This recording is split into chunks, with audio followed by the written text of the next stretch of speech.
Coming to you live from the beautiful Alien Worlds comic book store, it's the Weekly Comic. Hi, I'm Gina. Welcome to the Weekly Comic. I'm going to be your host for the evening, along with Wayne the Man Cummins and Don Bradley. I don't get a nickname? You don't get a nickname. No. What about the thing in Tijuana? I thought I got a nickname after that. Tijuana? You want that to be your nickname? No, it's too generic. TJ. Alright, so kicking it off with Vertigo. Fables issue 101 came out today. It's wrote by Bill Willingham. I'm sorry. I'm sorry. Okay, so the Mr. Dark arc is over, and now today's issue is about Buffkin the monkey. He's got his wings burned off, very sad, and you're gonna watch him as he tries to get out of the office and back to freedom. And that's Fables. You're going to love it if you like watching your favorite fairy tale creatures hook up, fight, and annihilate each other. Yeah. Give it a go. Give it a go. Wayne? Okay. I've got Gore #1. It's from GG Studios. I think they're foreign. I'm honestly not sure. They feel very foreign. But because of that, they have awesome artwork. The story, however, has no substance whatsoever. Again, foreign. I think it may be French, and the French can't write for shit. But it does look really, really good. It's got a lot of big chint heroes. They hunt monsters. It's a little bloody, a little sexy, and that's all I really need from it. Romance. Age of X, #1 came out this week. It's the Age of X Alpha. It's really, really cool. It's written by, Victor Gischler. I have something in my throat. My bad. No, you're mistaking his throat with mine. Alright, it's in a world where the X-Men don't exist. People haven't even heard of a mutant superhero. They're being hunted down, killed on sight, and it's going to be taking place 3 years into the future of their fight, where they're just trying to stay alive. It's really pretty, and you're going to love it if you're an X-Men fan. Oh, so it's Age of Apocalypse. It's AOX. No, it's Age of Apocalypse, alright? They did it 10 years ago. They're doing it again. It's exactly what Age of X, Wayne. You're going to love it. Pooh Wayne. Alright. I got Who is Jake Ellis? This is actually something I was really excited about. It's out from Image, which I still count as an indie comic.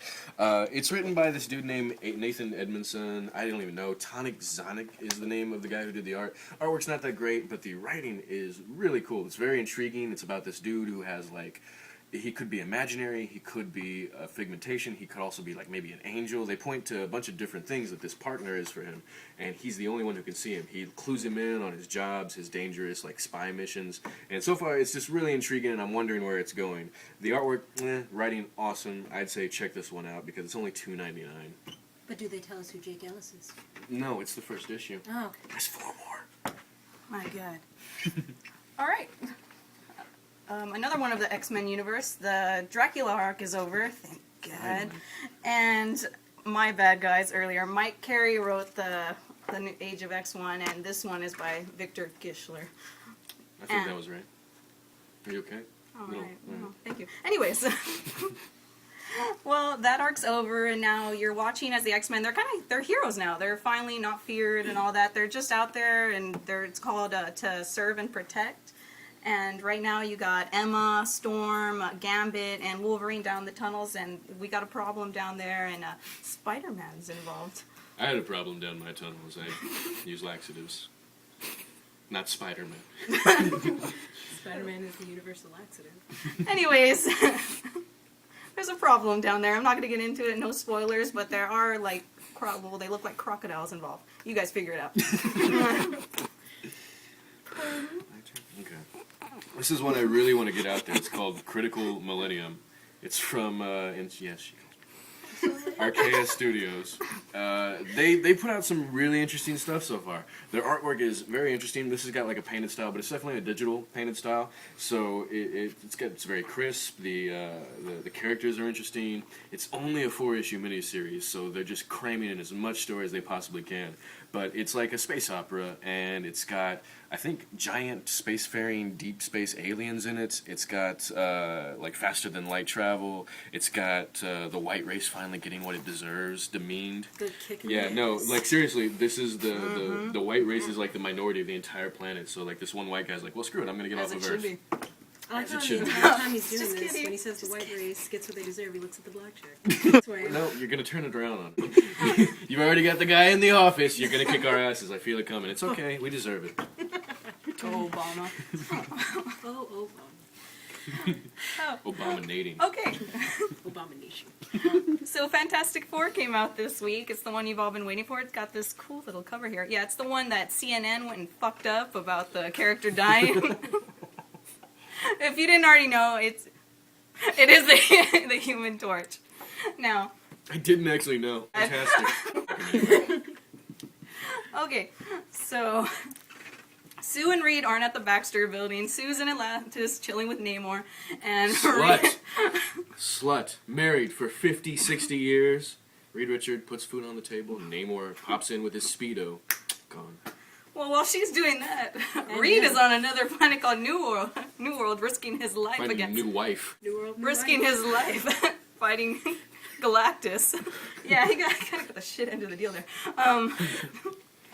Yeah, so it's the one you've been waiting for. It's the Death in the Family. You're gonna like it. I mean, it didn't have a very good storyline at all, but the art's really cool. I think you'll enjoy it. And now, Dawn, take it away with the manga minute. Good thing I'm wearing makeup today. Alright. Hot Gimmick, written by Miki Ahira, is a manga that revolves around this girl right here. Her name is Hatsumi Narita. She just has the perfect life. I mean, she's really got it all. A 14-year-old, overly promiscuous sister who is slightly overdeveloped, so I guess those two kind of go hand in hand. A potential boyfriend slash neighbor who is mentally abusive and just verbally stunting. On top of the fact that he's blackmailing her for something that her sister's involved with, but you won't know what that is until you read the manga, which means you have to read it. On top of that, she has another potential, possibly maybe boyfriend who comes in from out of town. On top of her, I said it. Right? It needed to be said. Who comes in from out of town. Ew. And... It's talent. God damn it. Oh, don't forget about the incestuous brother, Dawn. I was going to mention that. Go, Dawn, go. I was going to use that like as an underlining thing. But anyway, as I was saying, new potential boyfriend who comes in from out of town, drugs her, tries to get her gangbang. And as my lovely assistant here, Gina, was saying, a brother who has incestuous thoughts about her, and as far as I can tell, nothing really blossoms from that. It's but really awesome. note that she was going to say creepy. I advocated, but not everyone else will. It's kind of illegal in America because we're so sexually stunted. Anyway, Hot Gimmick, read it. Awesome Japanese art. Wow, bam, boom. Superior. I think everybody who's watched Kick-Ass, who's read Kick-Ass, is probably reading this along with Nemesis. It's just Mark Miller. Mark Miller is like, hey, I'm going to make 50,000 comic books and they're all going to get a movie. This is like no exception. This is big, but it's R-rated, like the Tom Hanks movie, but and it's basically a superhero big. And it's good. The artwork is nice. Lionel Francis, he's a great artist. The color sucks. It's like this monochromatic stuff. It's It little. kind of copied Shazam, though. Just a little bit. The idea, it's a kid who becomes a superhero. It's but really good, though. Beyond that, there's this weird underlying demonic like theology thing Oh, going and Space on. Monkey. Space Monkey. We won't go too far into it because I don't want to give anything away. The last page is funny, but in that kick-ass sense. It's like, it's funny, but it's really not that clever. So, artwork's awesome, coloring sucks, writing's okay. If you like Mark Miller, then pick it up because you're going to like it anyway. There's a lot of F-bombs. But aside from that, it's really a lot of fluff. But it's really nice fluff, so if you like nice fluff, go for it. I love nice fluff. Mean fluff is where I'm at. Kind of like, Okay. I wouldn't advertise that. if we're trying to get our fluff business off the ground, we're gonna advertise it. Anyways, that was the weekly comic, guys. Thanks for tuning in. We're going to have a new episode every week, and just stay tuned.